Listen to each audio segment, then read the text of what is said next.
సమయంలో మనము కొన్ని లేఖన భాగాల్ని చదువుదాం. ఎందుకంటే గత 4 వారాలుగా మనం ఒక ప్రత్యేకమైనటువంటి వాక్యాలను మనం నేర్చుకుంటా ఉన్నాం. ఏంటో చెప్పండి, ఏం నేర్చుకుంటున్నాం మనం? అపవాది కుతంత్రాలు, అపవాది యొక్క కుతంత్రాలను గురించినటువంటి విషయాలు మనం నేర్చుకుంటున్నాం. ఎందుకంటే ఒక క్రైస్తవుడిగా నేను జీవించేటువంటి క్రమంలో, లేదా ఒక రోడ్డు మీద నేను బండి నడుపుకుంటా వెళ్తున్నాను అనుకోండి, నడుపుకుంటా వెళ్ళేటప్పుడు దారి మలుపు ఉందని, గతుకులు వస్తాయని, లేకపోతే ఎదురుగా ఒక రైల్వే ట్రాక్ వచ్చిందని, స్కూల్ ఉందని, కాలేజ్ ఉందనే విషయాలు నాకు తెలియాలంటే ఏం చేయాలి చెప్పండి? ఆ రోడ్డు పక్కన కొన్ని సిగ్నల్స్ ఉంటాయి. ఎక్కువ మన హైవేలో వెళ్ళేటప్పుడు సిగ్నల్స్ ఉంటాయి, అటు ఇటు సిగ్నల్స్ ఉంటాయి. ఆ సిగ్నల్స్ ని బట్టి మనం ఏం చేస్తామంటే స్పీడ్ తగ్గించుకోవటం, స్పీడ్ పెంచడం, తర్వాత స్లోగా వెళ్ళటం, ఫాస్ట్ గా వెళ్ళటం, ఆ విధంగా మనం ఆ సిగ్నల్ ని బట్టి మనం నడుపుతా ఉంటాం. అదే విధంగా క్రైస్తవ జీవితంలో కూడా అపవాది యొక్క తంత్రాలు అనేటువంటి విషయాన్ని మనం నేర్చుకున్నప్పుడు మన మనసుని చాలా నిబ్బరంగా మనం ఉంచుకోవడానికి వీలవుతుంది అన్నమాట. మనం అపవాది యొక్క తంత్రాలను అర్థం చేసుకోలేదనుకోండి, ప్రతి విషయానికి మనం కంగారు పడుతూ ఉంటాం, ప్రతి ఒక్క విషయానికి మనం తల్లడిల్లిపోతూ ఉంటాం, ప్రతి ఒక్క విషయాన్ని శోధనగా భావిస్తూ ఉంటాం, ప్రతి ఒక్క విషయంతో మనం తల్లడిల్లిపోతూ దేవునికి దినదినం ఏమవుతుంటామంటే దూరం అయిపోతూ ఉంటాం. కాబట్టి మనం ఈరోజు నేర్చుకోబోతున్నటువంటి విషయంలో అపవాది కుతంత్రాలు అనేటువంటి విషయంలో చివరి విషయాన్ని మనం నేర్చుకోబోతున్నాం. ఒకసారి నేను ఒక వీడియో ప్లే చేస్తాను. ఆ వీడియోని చూసిన తర్వాత మనం వాక్యంలోనికి వెళ్దాం.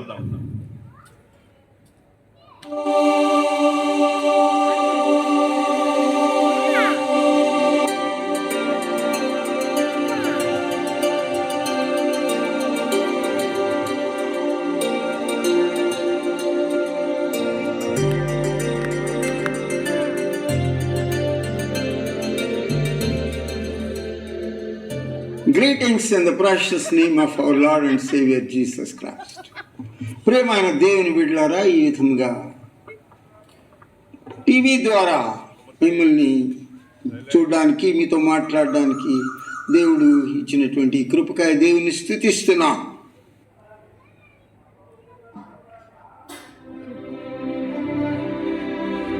నేను కొన్ని చాలా ముందు నుంచి జరిగిన కొన్ని విషయాలు నేను మీకు చెప్పాలని ఆశపడతా ఉన్నా. దేవుడు ఈ భూమిని సృష్టించక మునుపు, అందులో రవ్వంతా కూడా తయారు చేయక మునిపే పరలోకం ఉంది. ఆ పరలోకంలో దేవుని యొక్క దూతలు, ఆ తర్వాత వీళ్ళందరూ కూడా ఉన్నారు. ఇది యెషయా గ్రంథంలో మనం చూస్తాం అన్నమాట. ఆ పరలోకంలో దేవుని యొక్క దూతలు, తర్వాత వాళ్ళందరూ ఉన్నారు. వాళ్ళందరూ దేవుణ్ణి కొనియాడుతూ దేవుని యొక్క నామాన్ని స్తుతిస్తూ అలా జీవిస్తూ ఉన్నారనమాట. వాళ్ళందరినీ దేవుడు సృష్టిస్తూ ఉన్నాడు. అయితే వీళ్ళందరికంటే కూడా ప్రధానంగా ఉండేటువంటి మరి ప్రభు అయినటువంటి యేసుక్రీస్తు వారు దైవ కుమారుడిగా మనకు అక్కడ కనిపిస్తూ ఉన్నారు. ఆ దైవ కుమారుని యొక్క సన్నిధిలో అందరూ కూడా ఆయన నామాన్ని స్తుతిస్తూ ఉన్నారు. ఆయన యొక్క ముఖకాంతిలో ఆయనను మరి ఆయన ఎందుకు సంతోషిస్తూ దేవుని నామాన్ని స్తుతిస్తూ ఉన్నారు. ఆ విధంగా కోటాను కోట్ల దూతలు వాళ్ళందరూ కూడా దేవుని నామాన్ని స్తుతిస్తూ పరిశుద్ధుడు పరిశుద్ధుడు అని కొనియాడుతూ ఉన్నారు. అయితే వారిలో దేవుడు ఒక ప్రధాన దూతగా నియమించినటువంటి ఒక దూతను కూడా దేవుడు నియమించి ఉన్నాడు. ఆ ప్రధాన దూత ఎవరంటే లూసిఫర్ అనేటువంటి ప్రధాన దూత. ఆ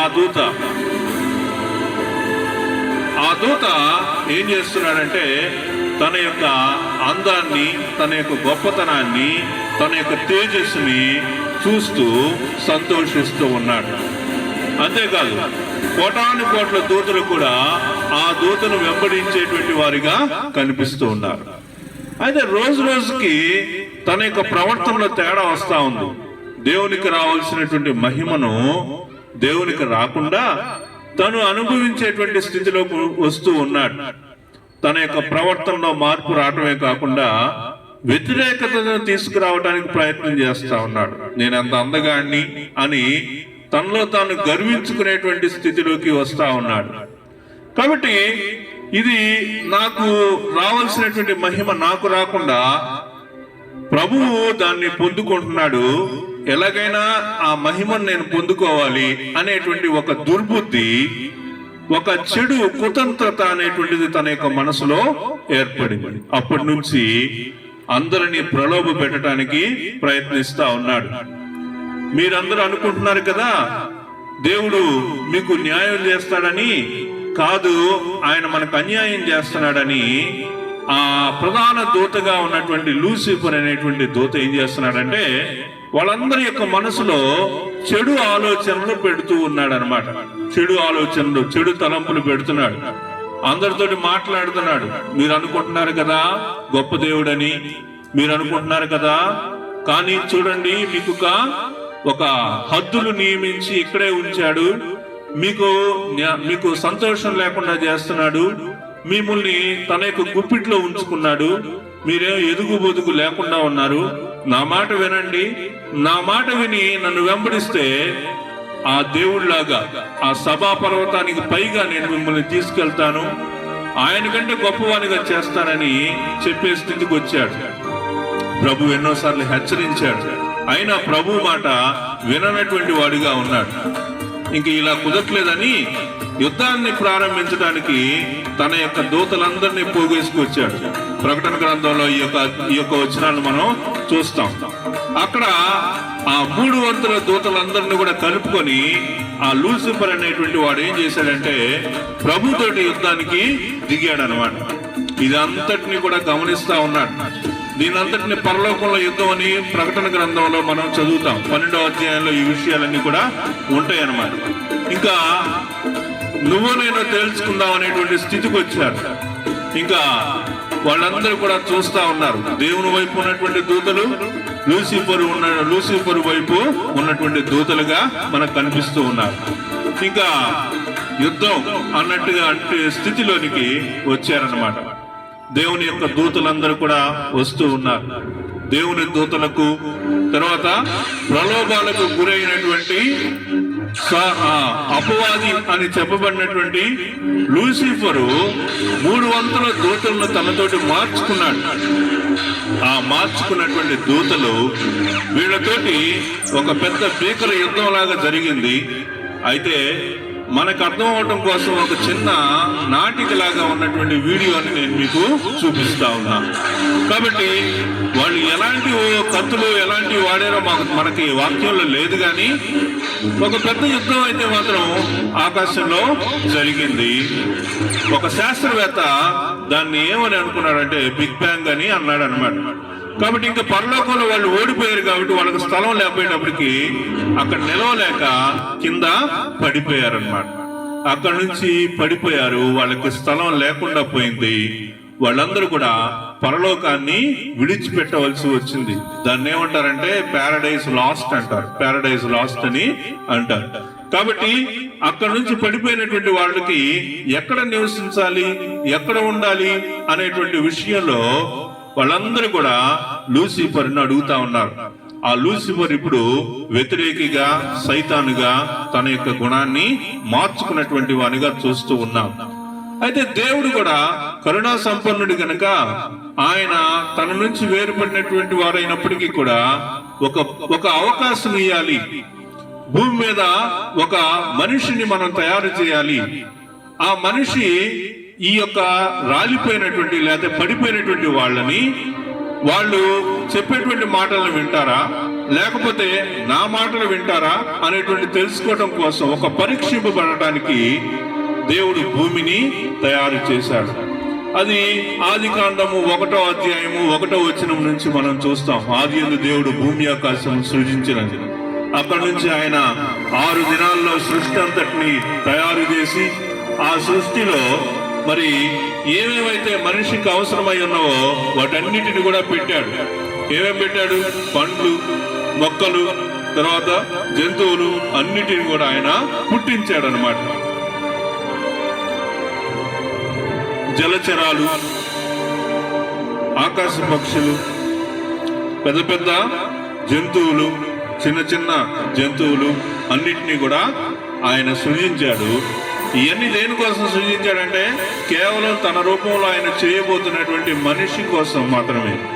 ఇంకా ఆ రోజున ఆయన తన యొక్క రూపంలో నేలమట్టితోటి మనిషిని నిర్మించినట్టుగా మనము చూస్తా ఉన్నాం. ఆయన నేలమట్టి తీసుకున్నాడు. ఆ నేలమట్టితోటి మనిషి యొక్క ఆకారం లేదా తన యొక్క రూపంలో చేసి వాని యొక్క నాసికారంధ్రాల్లో జీవాత్మను ఊదినప్పుడు మనిషి ఏమయ్యాడు?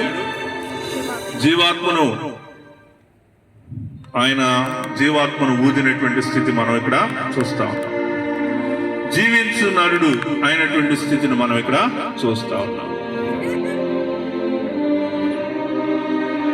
దేవుడు తన రూపంలో మనిషిని ఎందుకు చేశాడు అంటే ఆ పరలోకం నుంచి పడిపోయినటువంటి దూతలు వాళ్ళు దేవుని యొక్క మాటల్ని ప్రలోభాలకు గురి చేసేటువంటి స్థితిలోనికి వాళ్ళు వచ్చినప్పుడు దేవుని యొక్క మాట వినేటువంటి వాడిగా మనిషి ఉంటాడా, వాని యొక్క మాటలు అపవాది యొక్క మాటలే వినేటువంటి వాడిగా ఉంటాడా అనే విషయాన్ని తేల్చుకోవటం కోసం దేవుడు ఈ భూమిని సృష్టించాడు అనేటువంటి మాట చాలా మంది పండితులు చెప్తారు.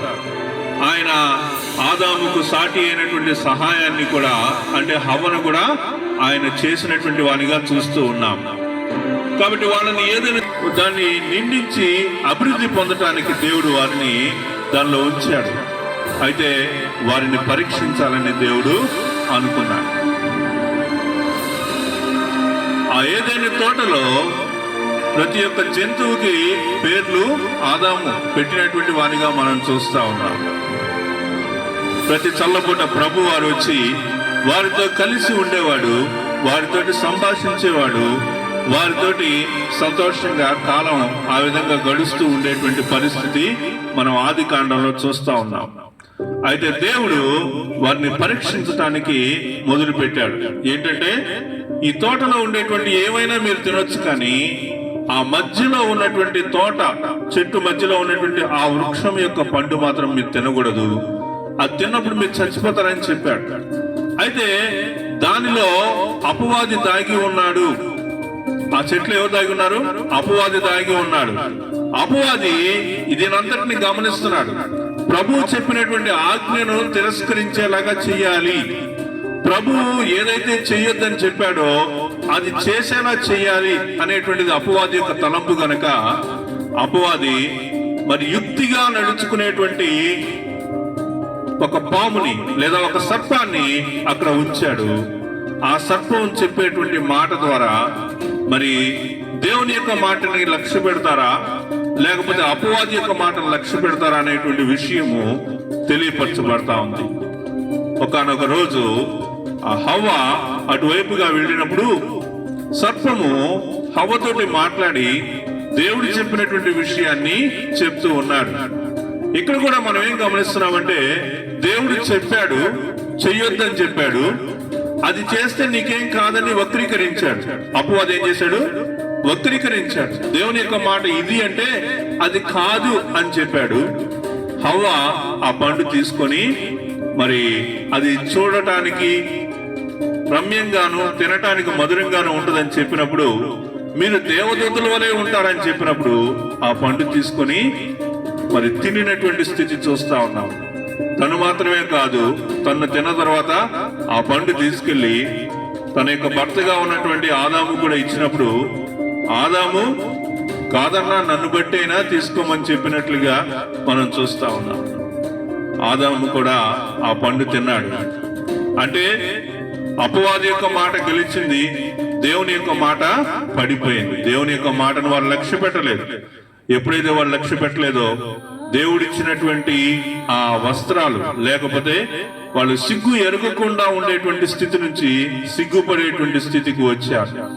పాపము వాళ్ళల్లో ప్రవేశించింది. వాళ్ళు అపరాధం చేశారనేటువంటి స్థితిలోనికి వచ్చారు. వాళ్ళు ఇంతకుముందు సంతోషంగా ఉన్నారు, ఇప్పుడు వాళ్ళ మొహాల్లో ఆ సంతోషం లేదు. తప్పు చేశాము, అపరాధంతో నిండిపోయామనేటువంటి విషయం వాళ్ళకి గ్రహించారు. వాళ్ళు వాళ్ళు ఆకులతోటి మరి వస్త్రాలు కుట్టుకున్నటువంటి వానిగా మనం చూస్తా ఉన్నాం. అంజురపు ఆకులతోటి మరి వాళ్ళు కచ్చడములు చేసుకున్నారు. అయితే దేవుడు ఆ ఏదెను తోట నుండి వాళ్ళను బయటికి పంపించినటువంటి వానిగా చూస్తా ఉన్నాం. అయితే దేవుడు వాళ్ళకి చర్మపు చొక్కాయిలను చేయించాడు అనే వాక్యంలో చూస్తాం. చర్మపు చొక్కాయిలు చేయించాలంటే ఏం చేయాలి? చర్మపు చొక్కాయిలు చేయించాలంటే చర్మం కావాలి. చర్మం ఎలా వస్తుంది? దేనన్నా చంపితేనే కదా వచ్చేది.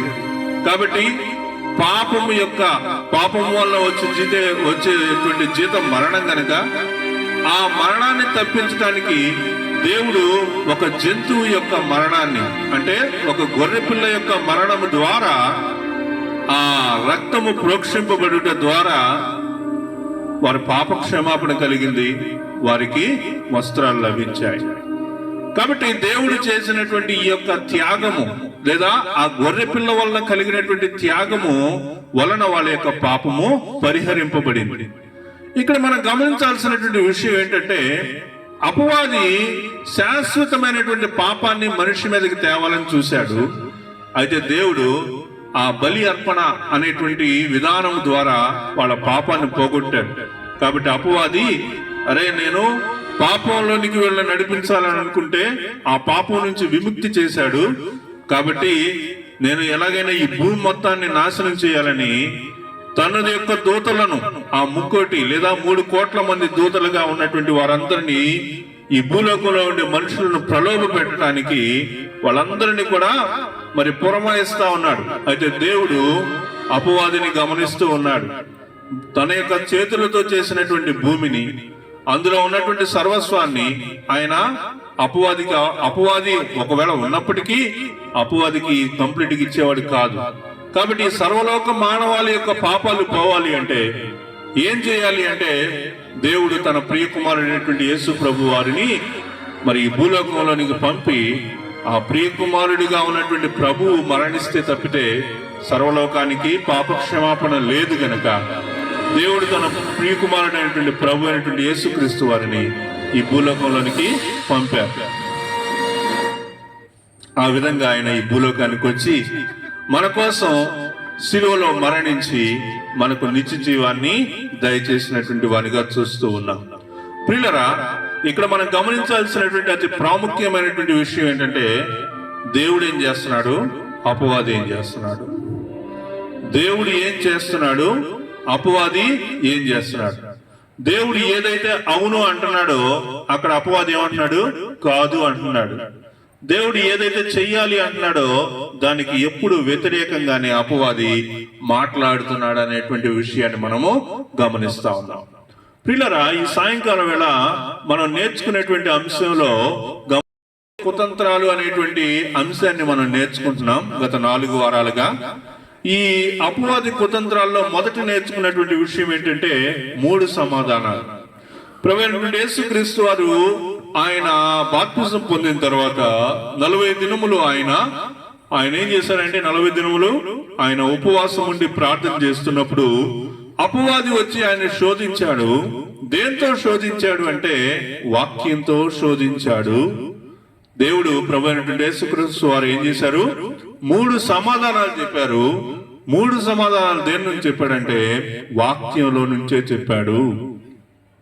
ఇక్కడ క్రైస్తవులుగా ఉన్నటువంటి మనం క్రైస్తవ లోకంలో లేదా మన యొక్క క్రైస్తవ సమాజాలలో మామిడిపాలెం, విశ్వాసనగర్, క్లౌపేట, కబాడిపాలెం, తూర్పుపాలెం, ఇంకా క్రైస్తవులు సమూహాలుగా ఎక్కువ క్రైస్తవులుగా జీవించేటువంటి వాళ్ళందరూ ఒక చోట కూర్చున్నప్పుడు వాళ్ళ మధ్యలో వచ్చేటువంటి గొడవలు, వాళ్ళ మధ్యలో వచ్చేటువంటి కొన్ని రకాలైనటువంటి గొడవలు సంభవించకుండా ఉండవు కదా.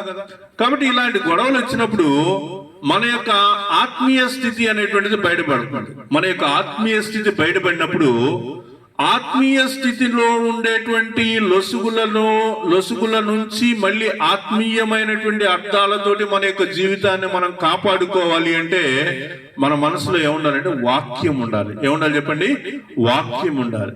మన యొక్క మనసు మొత్తం వాక్యంతో నింపబడినప్పుడు అపవాది లేదా వేరే ఒక వ్యక్తి మనల్ని నిందిస్తూ హింసిస్తూ మన మీద ఏదైనా చెడ్డగా మాట్లాడితే మనం దేనితోటి మనం సమాధానం చెప్పాలో తెలుసా? వాక్యంతో సమాధానం చెప్పాలి. కానీ సాధారణంగా మనం వాక్యంతో సమాధానం చెప్పట్లా. మనం ఎలా సమాధానం చెప్తున్నామంటే మన యొక్క శారీరకమైనటువంటి ఉద్దేశాలతోటి. నేను కొడతా అంటే నువ్వు కొడితే నేను చూస్తా ఉంటానా, నేను కొట్టనా? ఇక్కడ ఒక విశ్వాసి నేను నిన్ను కొడతాను అన్నప్పుడు ఇంకొక విశ్వాసి ఏమంటున్నాడంటే, ఏమంటుంది చెప్పండి? అంటున్నాడు అంటుంది ఏమంటున్నారు? నువ్వు కొడితే నేను కొట్టలేనా, నువ్వు కొడితే నేను కొట్టలేనా అని ఈ రెండు విషయాల్లో విశ్వాసుల మధ్యలో వచ్చిన గొడవకి వాళ్ళిద్దరు మాట్లాడుకునేటువంటి విషయాల్లో దేవుని యొక్క వాక్యం అనేది ఏమన్నా ఉందా? దేవుని వాక్యంతో పనే లేదు. దేవుని వాక్యం అక్కడ లేదు. దేవుని వాక్యమే అక్కడ లేనప్పుడు మనం ఏం అర్థం చేసుకోవాలంటే అది అపవాది యొక్క తంత్రము అనేది మనం ఆలోచించాలి. కాబట్టి ఎప్పుడు అపవాది గొడవ పెడతాడు అంటే నీ హృదయంలో వాక్యం లేదు, లేదా నీ హృదయంలో వాక్యం పర్సంటేజ్ తక్కువ ఉంది అన్నప్పుడు ఏం చేస్తాడంటే అపవాది గొడవ పెడతాడు. కాబట్టి ఇక్కడ వాక్యంలో అపవాది ప్రభువును శోధించేటప్పుడు నీవు నిజముగా దేవుని కుమారుడు అయితే ఈ రాళ్లను రొట్టెలగునట్లుగా ఆజ్ఞాపించు. ఇక్కడ అడుగుతున్నాడు అనమాట, నువ్వు నిజంగా దేవుని కుమారుడు అయితే నేను నిజముగా దేవుని కుమారుడు అనేటువంటి విషయం అపవాదికి ఎలా తెలుసు? వాక్యం ద్వారా తెలుసు. కాబట్టి ప్రభు వారు కూడా ఏం చేశాడు? వాక్యంలో నుంచి సమాధానం చెప్పాడు. రెండో విషయం ఏం చూసాం మనం చెప్పండి? గోధుమలు జల్లెడ. కాబట్టి ఇక్కడ అపవాది ప్రభు వారితో అంటా ఉన్నాడు, నేను పేతురుని జల్లించాలని అనుకుంటున్నాను, గోధుమల వలె పేతురుని జల్లించాలని అనుకుంటున్నాను అన్నప్పుడు ప్రభు వారు దానికి అంగీకరించలేదు. కాబట్టి ఇక్కడ మనం ఈ అంశంలో మనం అర్థం చేసుకుంది ఏంటంటే యేసుక్రీస్తుని ఎవరైతే సొంత రక్షకుడిగా అంగీకరిస్తారో వాళ్ళ మీద అపవాదికి ప్రభావం చేయటానికి లేనే లేదు. ఒకవేళ నేను రక్షింపబడి ఉన్నాను, అపవాది నన్ను శోధించాలి అంటే డైరెక్ట్ గా నన్ను అటాక్ చేయడానికి దానికి అవకాశం లేదు. అప్పుడు ఏం చేస్తుంది అపవాది? దేవుడి దగ్గరికి వెళ్ళి నాకు మిత్రానివ్వు, నాకు ఫలానా వ్యక్తినివ్వు, నేను శోధించాలి అని, నేను జల్లెడ పట్టాలి అని అపవాది చెప్తాడు. అలా ఎవరెవరిని చెప్పాడు చెప్పండి? యోబుని జల్లించేశాడు. జల్లించేసిన యోబు తన యొక్క విశ్వాసాన్ని కొద్ది కూడా పోగొట్టుకోలేదు. కాబట్టి ఇక్కడ నిన్ను జల్లించాలి అని అనుకున్నప్పుడు దేవుడు దానికి అంగీకరించడా అంటే కొన్నిసార్లు అంగీకరిస్తాడు, ఎక్కువ సార్లు అంగీకరిస్తాడని వాక్యం మనకి తెలియజేస్తా ఉంది. దేహంలో ఒక ముళ్ళుని పెట్టాడంట. ఒకే ఒక్క విషయం అపవాదితో పోరాడటానికి. ఏంటా విషయం చెప్పండి? ఏంటా విషయం? దేవుని యొక్క వాక్యం అనే ఖడ్గం. ఆ ఖడ్గంతో ఏం చేస్తాం మనం? అపవాదితోటి పోరాడటానికి అన్నమాట. మరి మిగతా అన్ని దేనికి? నిన్ను నువ్వు కాపాడుకోవటానికి. కాబట్టి అపవాదితోటి మనం పోరాడాలి అంటే మనకేం ఉండాలి? ఖడ్గం ఉండాలి చేతిలో. ఏముండాలి? ఖడ్గం ఉండాలి. ఏంటా ఖడ్గం అంటే దేవుని యొక్క వాక్యం. దేవుని యొక్క వాక్యం అనే ఖడ్గం మన దగ్గర ఉండాలి. తర్వాత ఏం చూసామంటే స్వకీయ దురాశలు. పోయిన వారం, అంతకు ముందు వారం మనం స్వకీయ దురాశల గురించినటువంటి విషయాలు మనం చూసాం. మనకి ఏదైతే బాగా నచ్చిన పాపం ఉందో ఆ పాపంలోనే అపవాది మనల్ని పట్టుకుంటాడు. మీరు ఆలోచించవచ్చు, నాకు బాగా నచ్చిన పాపం ఏంటి? ఆ పాపం దగ్గరే ఆ పాపంతోనే అపవాది మనల్ని పలుమార్లు పట్టుకుంటా ఉంటాడు. కాబట్టి ఆ పాపం చేయాల్సినటువంటి పరిస్థితి వచ్చినప్పుడు నీ మనస్సు నిన్ను ఫోర్స్ఫుల్ గా ఆ పాపం చేయించాలి నీ చేత అని అనుకున్నప్పుడు నువ్వు జాగ్రత్త పడాలి. అక్కడి నుంచి నువ్వు తప్పించుకునేటట్టుగా చేసుకోవాలి. కాబట్టి విశ్వాసిని దేవుడు పరీక్షిస్తాడు, అపవాది శోధిస్తాడనే విషయం నేర్చుకున్నాం. ఈ రోజు మనం నేర్చుకోబోతున్నటువంటి విషయం ఏంటంటే దుర్బోధలు, మోసాలు. ఏంటి చెప్పండి? దుర్బోధలు, మోసాలు. ఈ విషయాలతోటి మనం అపవాది యొక్క కుతంత్రాలనేటువంటి విషయాలన్నిటిని మనం నేర్చుకున్న వాళ్ళము అవుతూ ఉన్నాం. కాబట్టి దుర్బోధలు, మోసాలు అనేటువంటి విషయాన్ని మనం నేర్చుకోకపోతే ఎవరు చెప్పేది? అపవాది చేసేటువంటి విషయాలు, అపవాది యొక్క తలంపులు, అపవాది మనల్ని ఏం చేయాలనుకుంటున్నాడు అనే విషయాలు మనం జాగ్రత్తగా ఆలోచించగలగాలి. కాబట్టి ప్రజలను మోసం చేయడం, దేవునికి వ్యతిరేకంగా ప్రవర్తించేలా మనుషుల్ని ప్రేరేపించడం. అపవాది చేసేటువంటి పని ఏంటి చెప్పండి? దేవునికి వ్యతిరేకంగా నేను పని చేయడం అపవాదికి కావాలి. అపవాదికి ఏం కావాలి? మా దేవునికి వ్యతిరేకంగా ప్రవర్తించేలాగా చేస్తాడు. నేను చర్చికి వెళ్ళను, ప్రార్థనకి వెళ్ళను, నేను బైబిల్ చదవను, నేను క్రైస్తవుడినే కానీ ఇవన్నీ చెయ్యను అంటే దాని అర్థం ఏంటి చెప్పండి? అపవాది ఏం చేస్తాడు? దేవునికి వ్యతిరేకంగా ప్రవర్తించేలాగా చేస్తాడు.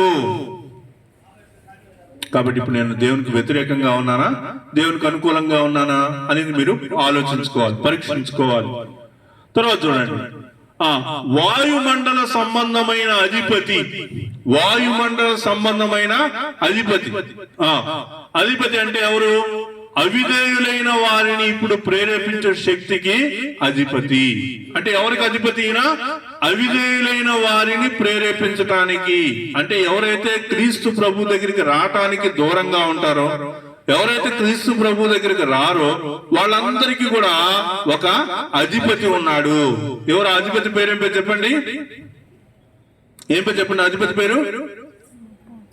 ఆ అధిపతి పేరు సాతాన్ అన్నమాట.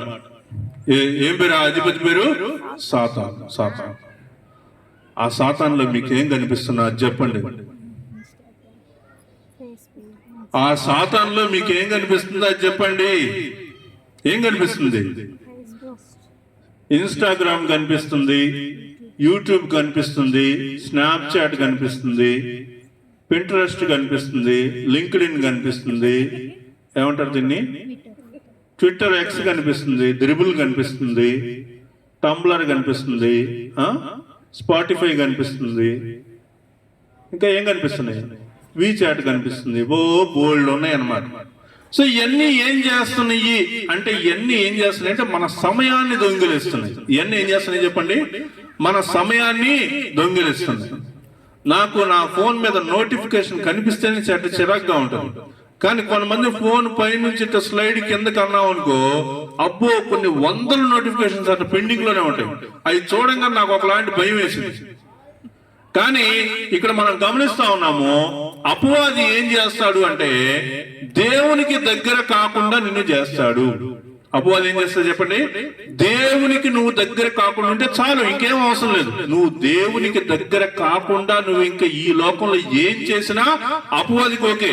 ఒక్కటి మాత్రం నువ్వు చేయకూడదు. ఏం చేయకూడదు చెప్పండి? దేవునికి దగ్గరగా వెళ్ళటానికి అపవాది ఒప్పుకోడు. అపవాది ఆదాము అవ్వలను ఏం చేశాడు? వారు దేవునికి అవిధేయులు అయ్యే విధంగా వారి చేత పండు తినిపించాడు కదా. అపవాది ఏం చేశాడంటే వాళ్ళని ఏం చేశాడు? దేవునికి అవిధేయులు అయ్యేటట్టుగా చేశాడు. అపవాది పనల్లా ఒకటే, ఏంటంటే దేవునికి దూరంగా చేయటమే. నేను దేవునికి దగ్గరగా ఉంటాను అని నువ్వు ఎప్పుడైనా తీర్మానించుకున్నావు అనుకో, అప్పటి నుంచి అపవాది ఏం చేస్తాడంటే నిన్ను దేవునికి దూరంగా ఉంచడం కోసం రకరకాల ప్రయత్నాలు చేస్తాడు. ఆ ప్రయత్నాల్లో కొన్ని ప్రయత్నాలు మన శరీరానికి, మన ఆత్మీయులకి సన్నిహితంగా ఉండటం వలన వాటిని మనము చేసేస్తాం అన్నమాట. కాబట్టి ఆ పండు తినడానికి కొన్ని కారణాలు చూపి వాటిని నమ్మబలికినట్టుగా చూస్తా ఉన్నాం. యేసుక్రీస్తుని శోధించినప్పుడు కూడా అదే వాడి ప్రయత్నం. ఏంటో చెప్పండి? తండ్రికి అవిధేయత చూపితే అది ఎంత సూక్ష్మంగా అయినా కానీ అదే చాలు. తండ్రికి విధేయత చూపటానికి, ప్రభువారు తండ్రికి విధేయత చూపటానికి ఒక చిన్న విషయం దొరికినా చాలన్నమాట. అది కాబట్టి అపవాది పలుమార్లు వచ్చి ప్రభువుని శోధించడానికి గల కారణం ఏంటంటే, ఒక్కసారన్నా ఇదిగో పెద్ద బిల్డింగ్ మీదకి తీసుకెళ్లి, దేవాలయం మీదకి తీసుకెళ్లి ఇక్కడి నుంచి దూకు, ఆయన తన దూతలకు ఆజ్ఞాపిస్తాడు, నీ పాదం ఎప్పుడైనా తొట్టిల్లకుండా ఆయన నిన్ను చేతులతో ఎత్తిపెట్టుకుంటారని చెప్పేసి వాక్యంలో ఉంది కదా, దూకు అన్నాడు. ప్రభువారు ఒకవేళ దూకితే అప్పుడు అపవాది ఏం చేస్తాడు? అజ్జాలన్నమాట.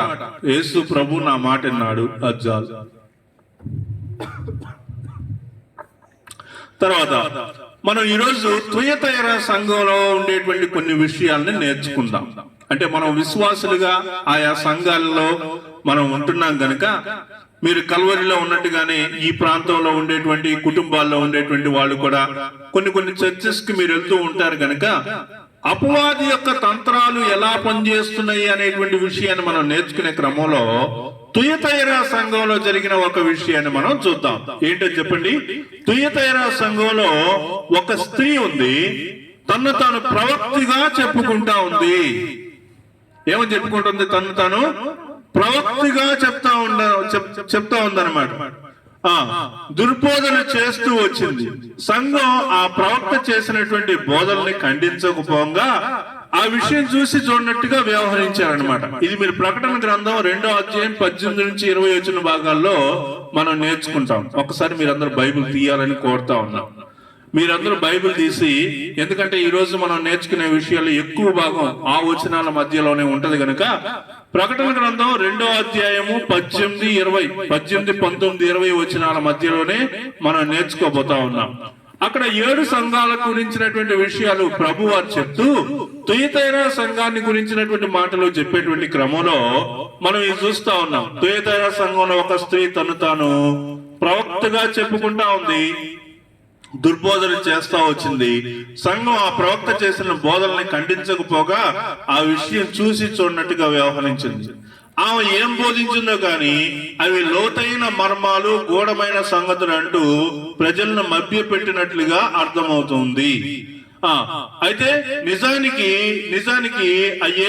వాటి గురించి ఏం రాయబడింది? ప్రభువారు ఏమన్నాడంటే సాతాను యొక్క గూఢమైన సంగతులు అని ప్రభువారే అంటా ఉన్నాడు అన్నమాట. కాబట్టి ప్రియులారా గమనించండి, సంఘంలో ఒక స్త్రీ ఉంది. ఆ స్త్రీ తన ప్రవక్త అని చెప్పుకుంటుంది. ప్రవక్త అని చెప్పుకొని ఏం చేస్తుందంటే దుర్బోధలు చేస్తుంది. గుర్తుపెట్టుకోండి, ఈ విషయాన్ని మీరు జాగ్రత్త గుర్తుపెట్టుకోవాలి. సంఘంలో ఒక స్త్రీ ప్రవక్తగా చెప్పుకుంటుంది. ప్రవక్తగా చెప్పుకోవటం వల్ల వచ్చిన లాభం ఏంటి? ప్రవక్తగా చెప్పుకోవటం వల్ల వచ్చేటువంటి లాభం ఏంటంటే, బైబిల్ మొత్తం ఎలా రాయబడింది? బైబిల్ మొత్తం ఆది కాండం నుంచి ప్రకటన గ్రంథం వరకు రాయబట్టడానికి 1500 సంవత్సరాల కాలం పట్టింది. ఒక ఆయన కూర్చొని రాయాల బైబిల్. ప్రవక్తలు ఆయా సంవత్సరాలలో పుట్టినటువంటి ప్రవక్తలకు దేవుడిచ్చినటువంటి ఆలోచనలను బట్టి ఆ ప్రవక్తలందరూ కూడా ప్రభువు గురించినటువంటి విషయాలు ప్రవచించి రాసినటువంటి పరిస్థితులన్నింటినీ కూడా కలిపితే మనం చదువుతున్న బైబిల్ మనం చదువుతా ఉన్నాం.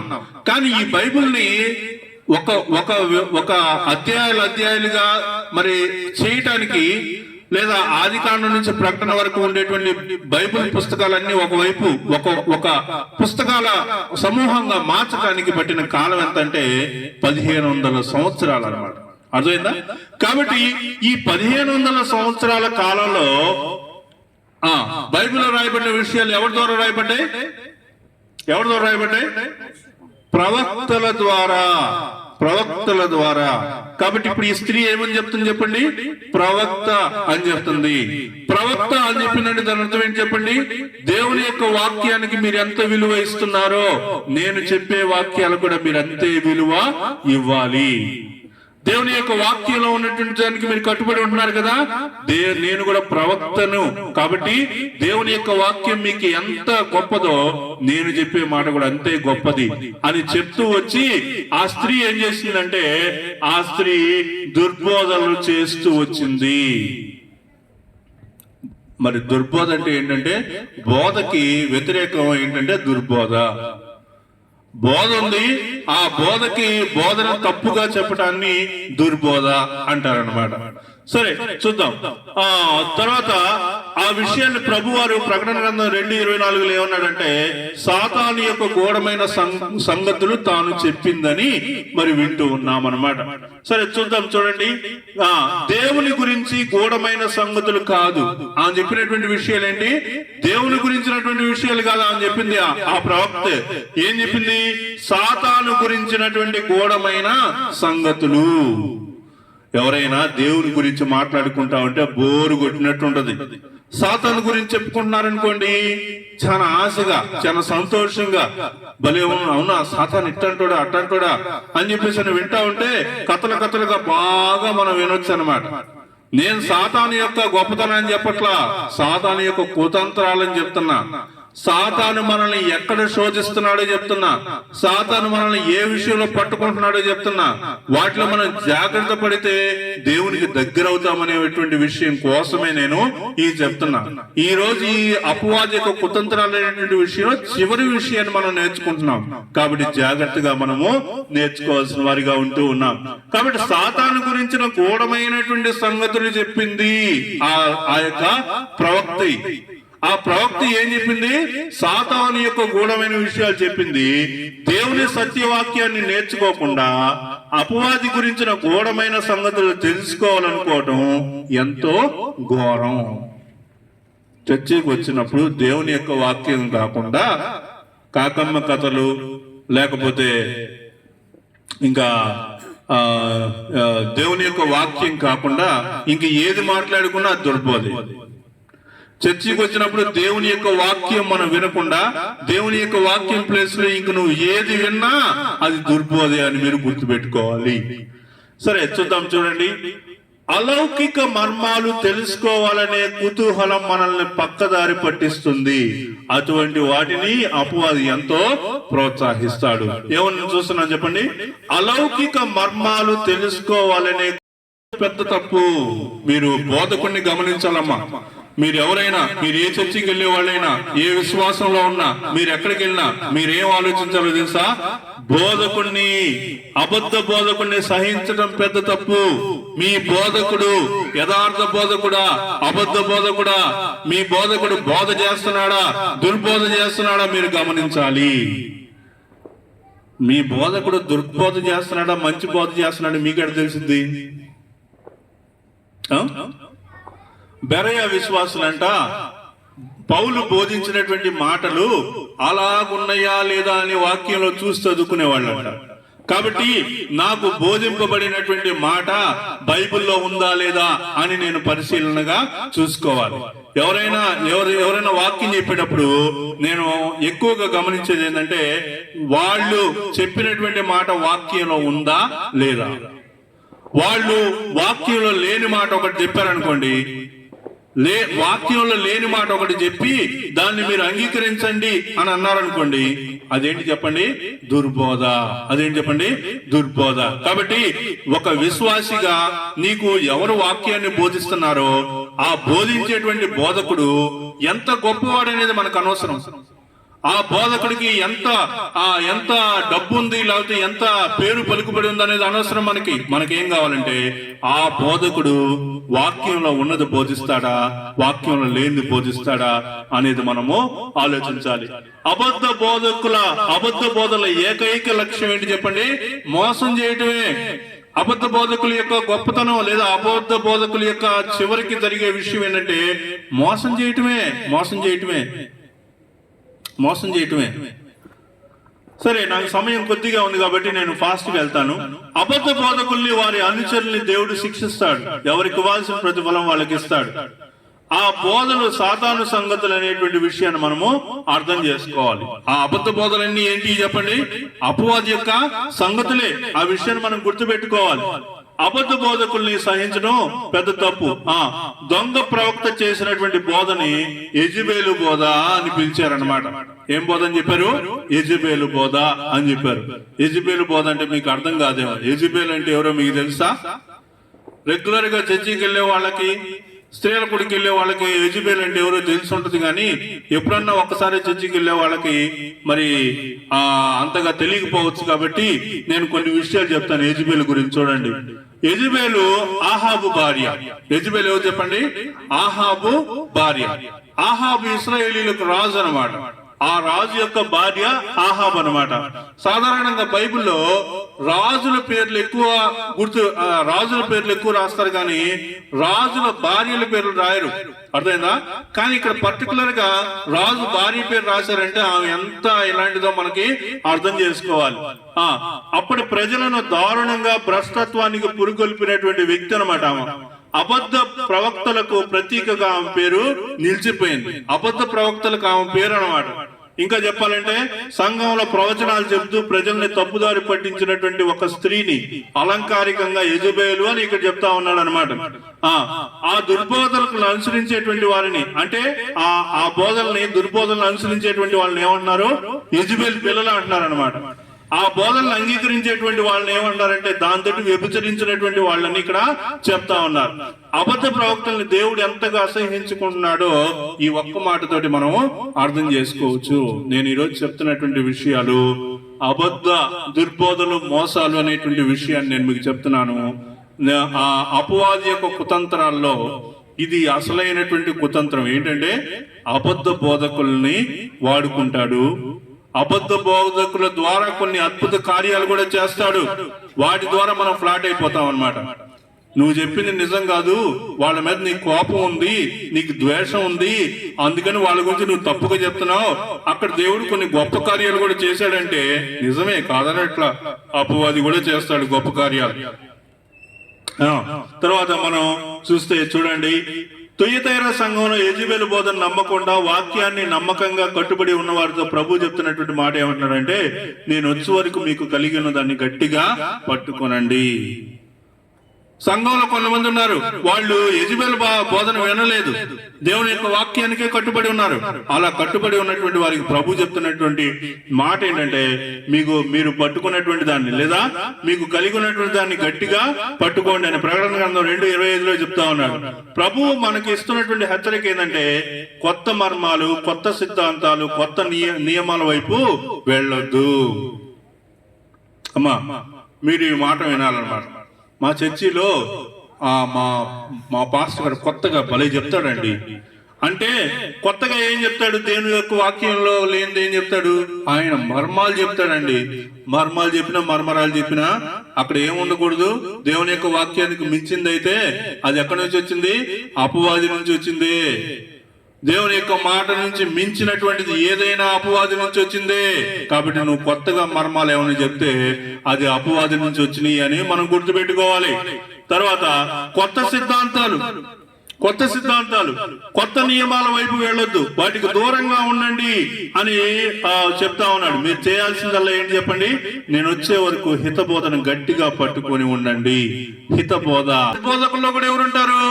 బోధకులు ఉంటారు. అపవాది కూడా ఏం చేస్తాడు? వాక్యం మాట్లాడిస్తాడు.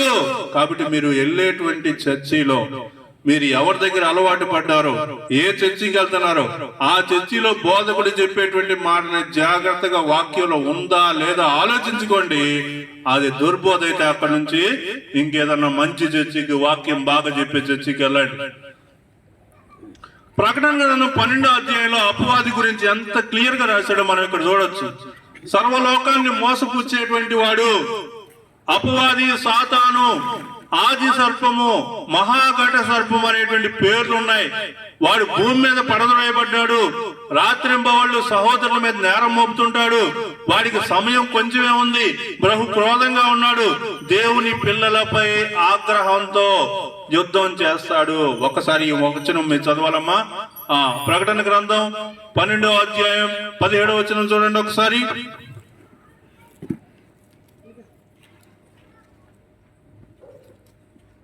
పన్నెండవ అధ్యాయం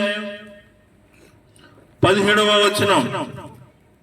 అందుచేత ఆ ఘట సర్పము ఆగ్రహం తెచ్చుకొని ఆ ఘట సర్పం అంటే అపవాది ఆగ్రహం తెచ్చుకున్నాడు. ఎవరి గురించి తెచ్చుకున్నాడు చూడండి. దేవుని ఆజ్ఞలు గైకొనుచు యేసుని గూర్చి సాక్ష్యం ఇచ్చుచూ ఉన్న వారైన ఆమె సంతానంలో శేషించిన వారితో యుద్ధము చేయుటకై బయలువెడలి సముద్ర తీరమున నిలిచెను. అపవాది ఎవరితో యుద్ధం చేస్తాడమ్మా? ఎవరితో యుద్ధం చేస్తాడు? ఎవరితో అంటే దేవుని ఆజ్ఞలను గైకొని యేసును గూర్చి సాక్ష్యం ఇచ్చేటువంటి వారితోటి యుద్ధం చేస్తాడు. కాబట్టి బోధకుల విషయంలో మీరు జాగ్రత్త పడాలి. బోధకుల విషయంలో మనం జాగ్రత్త పడకపోతే మనం ప్రతి ఓళ్ళకి వంగిపోతాం అన్నమాట. ప్రతి వాళ్ళకి మనం ఏం చేస్తాము? వాళ్ళే గొప్ప వాళ్ళు అన్నట్టుగా ఫీల్ అవుతాం. అపవాది మనల్ని నాశనం చేస్తాడు. చివరికి వచ్చేస్తా ఉన్నాం. అపవాదిని జయించడం ఎలా? మరి ఒక విశ్వాసిగా నేను జీవిస్తున్నటువంటి క్రమంలో అపవాది యొక్క తంత్రాలు నేను తెలుసుకున్నాను, అపవాది యొక్క ఆలోచనలు ఏంటో నేను తెలుసుకున్నాను, అపవాది ఏమేమి చేస్తాడు, నా జీవితం మీద అపవాది ఎలాంటి ప్రభావం చూపుతాడో నేను నేర్చుకున్నాను. ఇప్పుడు నేనేం చేయాలి? అపవాదిని జయించడం ఎలా? మొదటి విషయం, గొర్రె పిల్ల రక్తమును బట్టి వారిని జయించి ఉన్నారు. 12వ అధ్యాయం 11వ వచనంలో ఒకసారి చదివితే అక్కడ మనం గమనించవచ్చు. 12-11 చూడండి ఏముంది, చూడండి ఒకసారి.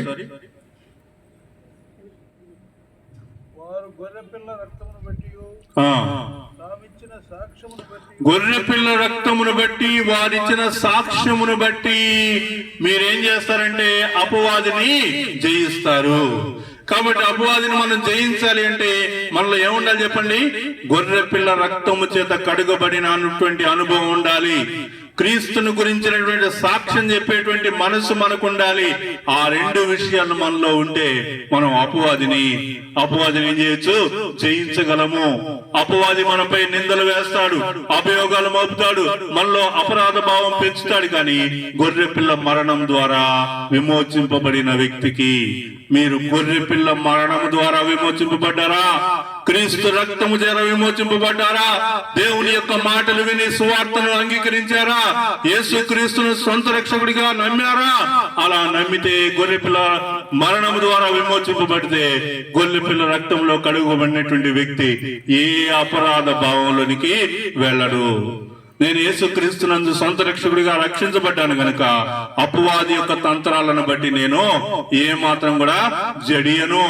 అపవాది యొక్క తంత్రాల వలన నేను ఎలాంటి అపరాధ భావంలోనికి ఈడవబడననేటువంటి విషయాన్ని తెలుసుకుంటా ఉన్నాను. తర్వాత చూడండి, దేవుడు నన్ను క్షమించాడు అనే నిశ్చయంతో విశ్వాసి జీవిస్తాడు. తర్వాత రక్షణ నిశ్చయత అనేది దేవుడు మనకిచ్చినటువంటి గొప్ప వరం. నేను రక్షింపబడ్డాననేటువంటి నిశ్చయత ఎప్పుడైతే నాలో కలుగుతుందో అప్పుడు సాతాను పెట్టి అనేకమైన ప్రలోభాలు ఎగిరిపోతాయి. కాబట్టి ఇక్కడ మనం ఏం గమనించాలి చెప్పండి? నేను రక్షింపబడ్డాననేటువంటి నిశ్చయత మీకుందా? యేసుక్రీస్తునందు సొంత రక్షకుడిగా మీరు అంగీకరించినటువంటి అనుభవం మీకుందా? పాప క్షమాపణ పొందినటువంటి అనుభవం మీకుందా? మారు మనసు పొందిన అనుభవం మీకుందా? బాప్తిసం పొందిన అనుభవం మీకుందా? అలా గనుక మీకు ఉంటే సాతాను ఎలాంటి ప్రలోభాలు పెట్టినా వాటి నుంచి మీరు ఈజీగా బయటపడిపోతారు. కాబట్టి గొర్రె పిల్ల రక్తాన్ని బట్టి జయించమంటే అదే. కాబట్టి క్రీస్తు ప్రభు వారి యొక్క గొర్రె పిల్ల యొక్క రక్తములో మనము కడుగబడినటువంటి వారిమై ఉండవలనని వాక్యం ద్వారా మనం తెలుసుకుంటా ఉన్నాం. అపవాదిని జయించడం అంటే యేసుక్రీస్తు మరణం వలన కలిగినటువంటి రక్షణ వారిని సాక్షులుగా నిలబెడుతుంది. ప్రాణాలు పోయినా పర్లేదు అంటారు, మరణాన్ని అస్సలు లెక్క చేయరు.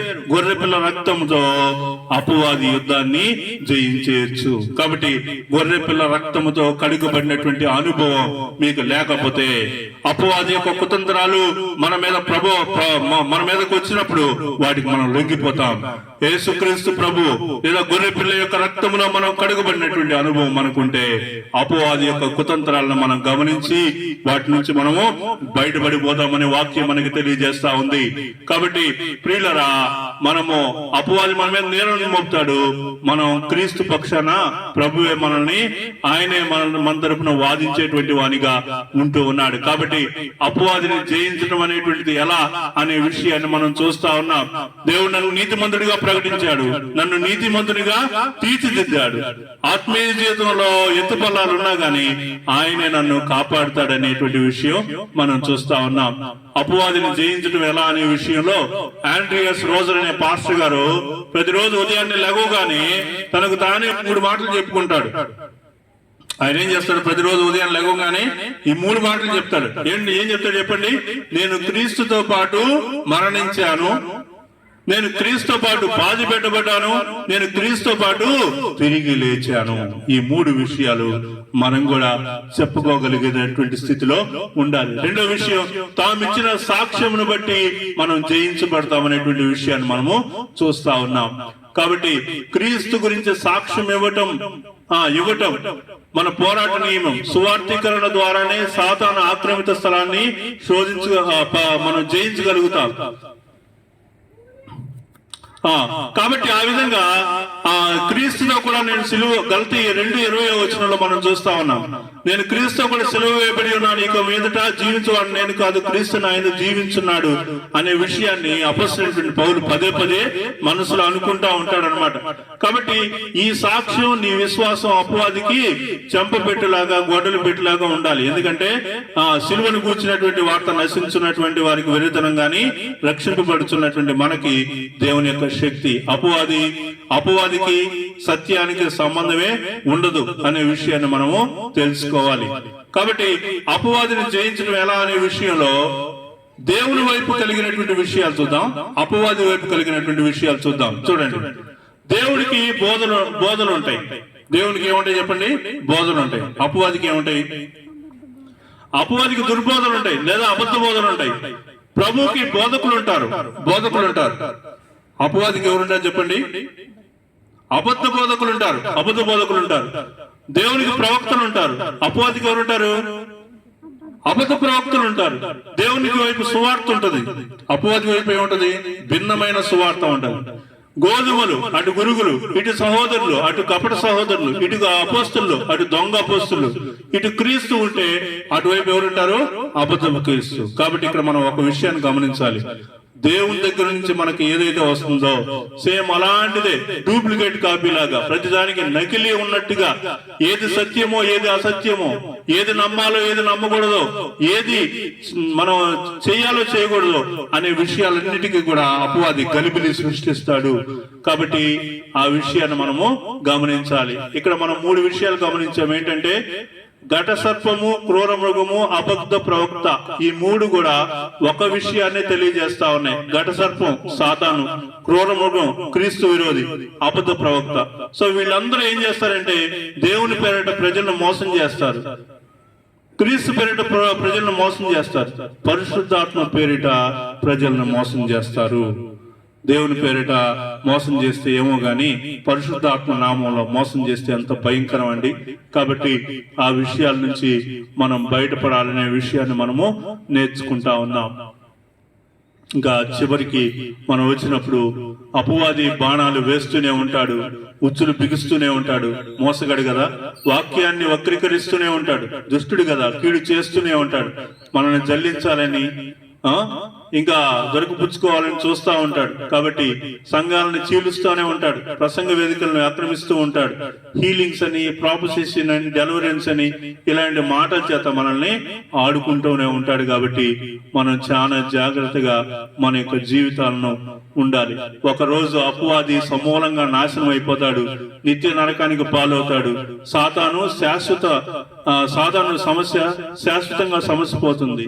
కానీ ఒక రోజు నేను పరిపూర్ణంగా సంతరించుకుంటాను, క్రీస్తు పోలికలకు రూపాంతరం చెందుతాను, పరిశుద్ధునిగా నిర్దోషునిగా నిత్యత్వం అంతా జీవిస్తాను. ఇది అపవాది యొక్క భవిష్యత్తు అయితే ఇది నా భవిష్యత్తు అన్నమాట.